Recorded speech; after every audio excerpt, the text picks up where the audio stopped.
Hey YouTube, this is Brian from Custom Fast RC.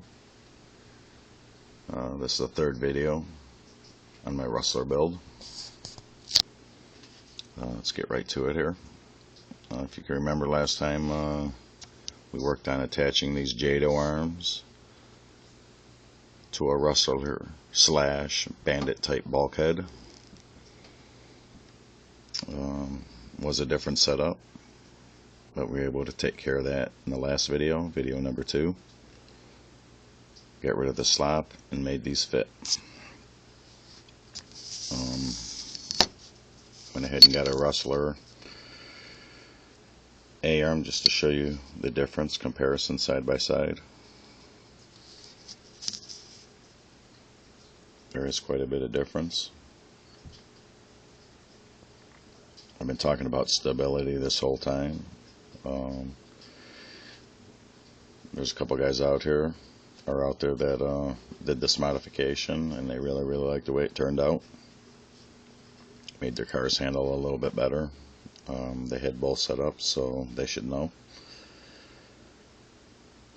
But anyways, there's another area that we need to concentrate on to get rid of slop, and that's in this end here. Let me take that off. We have two parts here. We have our caster blocks, and we have our bearing block here, our bearing carrier. There's a few different names you could call these things.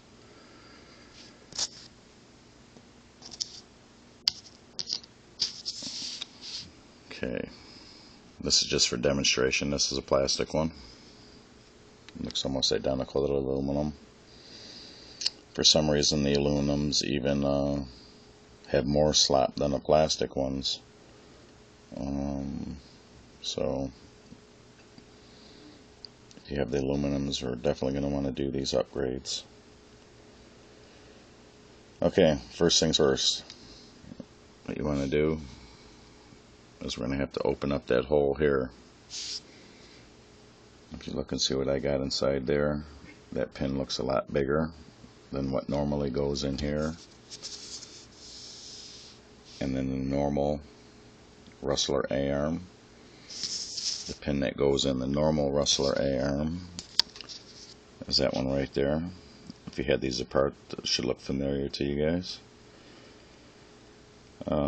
With the Jatos, we are not going to have to modify that A-arm at all. The A-arm is good. The only thing we're going to have to modify is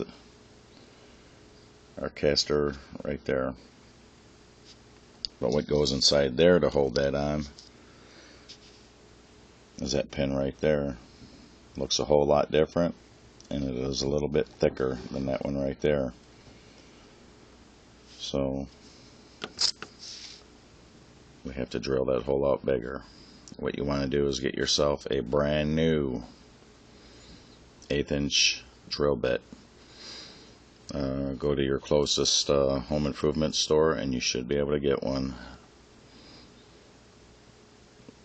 What you do next is you take this part here and you pinch it in a vise.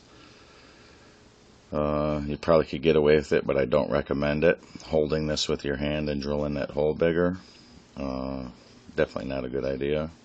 So yeah, find yourself a vise, pinch this part in a vise, most likely like this, and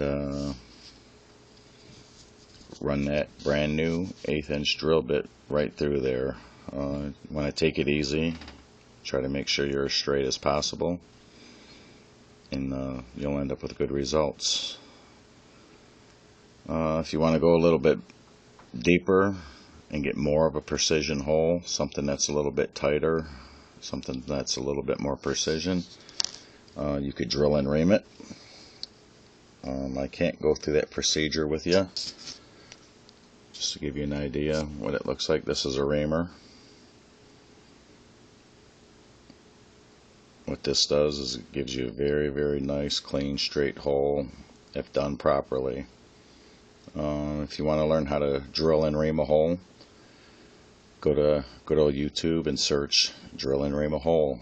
and I'm sure there's somebody on there that knows how to do it. What you're gonna want to get is an 1/8 inch reamer. So get yourself an 1/8 inch reamer and look up them videos, and they'll teach you how to do it. I recommend the drill and ream technique. Okay, moving on to the next part here. Got our bearing carrier, or steering arm, whatever you want to call it. That's the pin that goes up through your part here to hold that together, and it gives you your steering action. That's your pivot pin right there.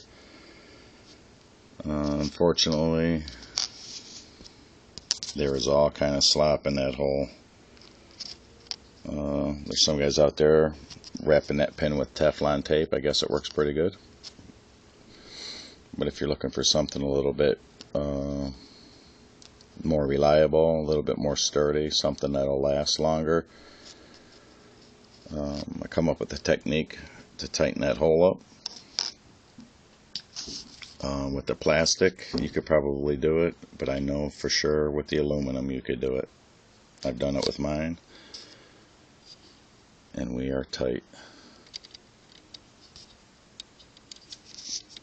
It's kind of hard to show you guys, but I have no slop in this at all.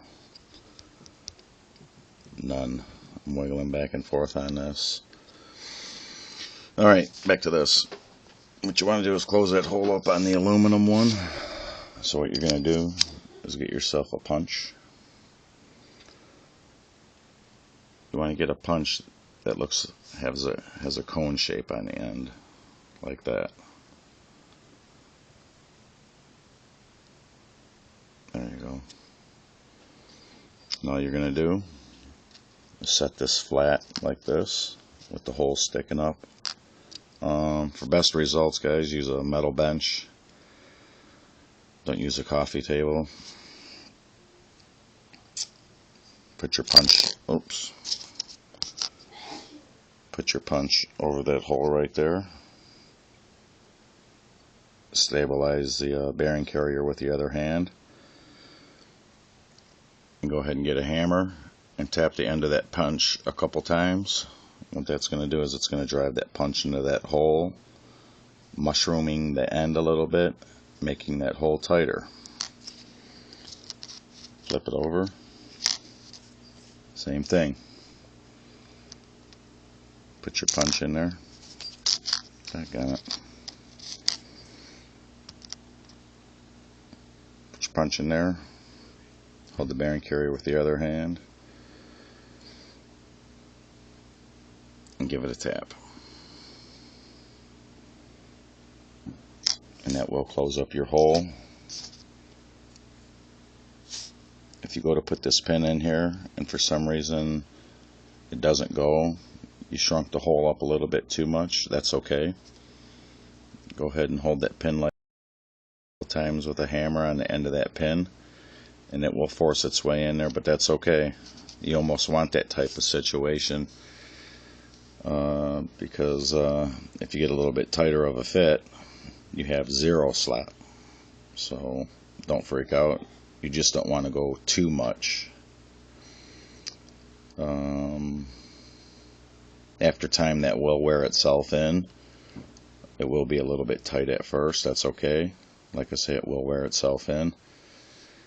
And yeah, like I say, no slop in that front end at all. She is tight, fellas. And with aluminum, that's hard to do. Plastic, you have a better shot at it. But we all know that plastic wears out after a while, and you will end up with slop anyway. So stick with the aluminum.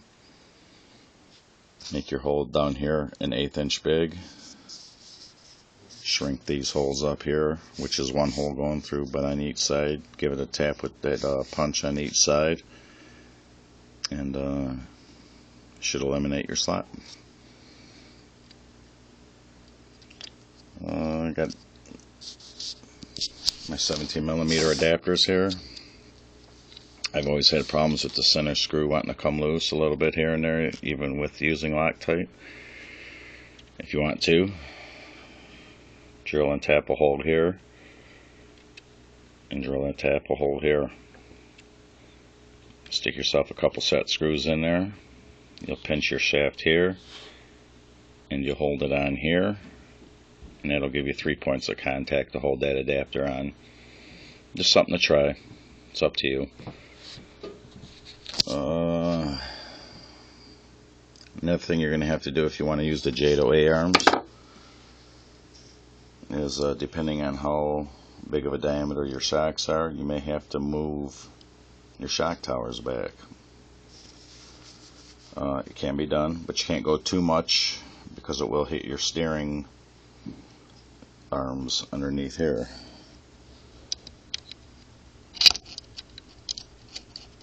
So you will have to be careful. You can only come back a little bit with it, or you will hit. Okay? So as long as you come back a little bit, you should be fine. Test it. How you do that is the screw that holds your shock tower to your bulkhead. Just stick a little spacer in between there, and that will move your shock tower back. Because sometimes that shock tower will be too far forward and it won't line up with this mounting area right here. Okay, give it a shot and see what happens. Another place you're going to have to put a spacer is right here.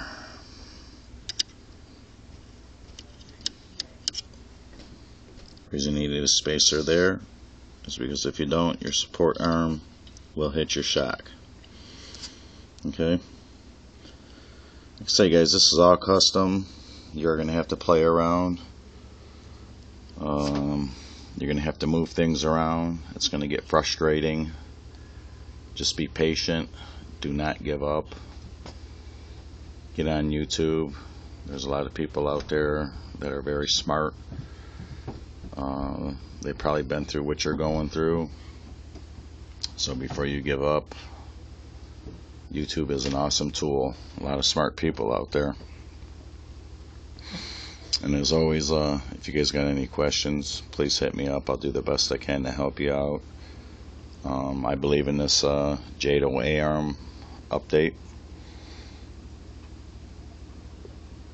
Our buddy Jess, who did 144 mile an hour with one of these Rustlers, came up with that idea, I believe. And if he's doing 144 mile an hour, he's doing something right. Oh yeah, one more thing. I did get my speed controller mounted. And yes, she is right down the middle where the batteries usually go.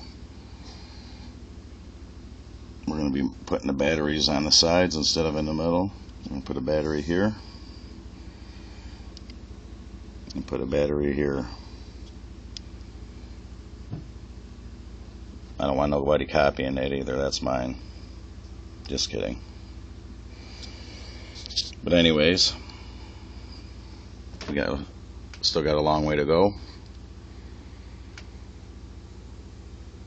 Until next time,